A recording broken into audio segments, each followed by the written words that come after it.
Are charitable donations still tax deductible in 2026?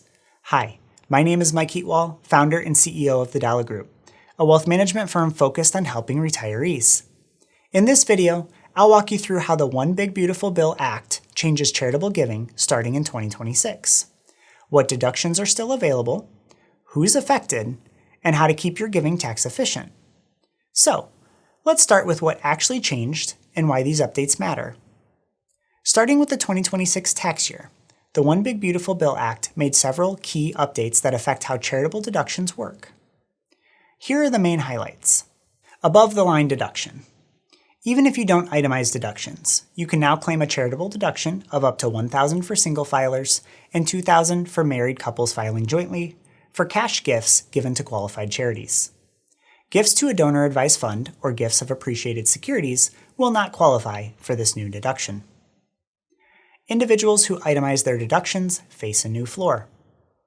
If you itemize, only charitable gifts above 0.5% of your adjusted gross income count towards your deduction.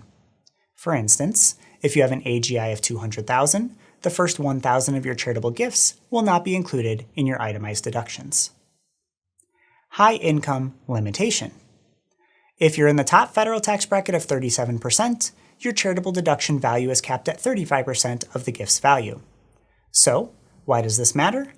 Many retirees ask us, will the new 2026 tax law change how much I can deduct for charitable giving? For some, the answer is yes. If you typically give without itemizing, you now get a modest deduction that wasn't available before. If you do itemize, you may need to give a little more before those gifts become deductible. And for high earners, the value of each deductible dollar is now capped. This means it's essential to review whether your current giving strategy remains effective under the new rules. Now, here's a quick example. Let's say you file jointly and have an adjusted gross income of $300,000. If you give $10,000 to qualified charities and you are itemizing your deductions, the new 0.5% of AGI rule will apply. Only $8,500 will be added to your deductions, as the first $1,500 will be ignored for tax purposes.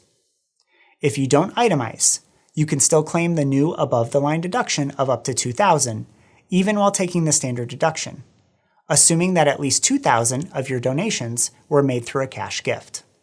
So, what should you do now?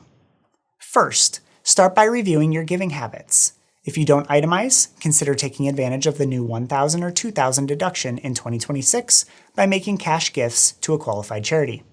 Next, time your gifts. If you do itemize, you may want to consider bunching donations into 1 year or use a donor-advised fund to reach the 0.5% floor for itemized deductions. Lastly, coordinate your plan. Discuss your giving plans with your financial planner and tax preparer to ensure the gifts are made in the most tax-efficient manner. If you found this information helpful, please give us a thumbs up and don't forget to subscribe for more financial insights. Thanks for watching, and we'll see you next time. Once again, I'm Mike Heatwole, founder and CEO of the Dala Group.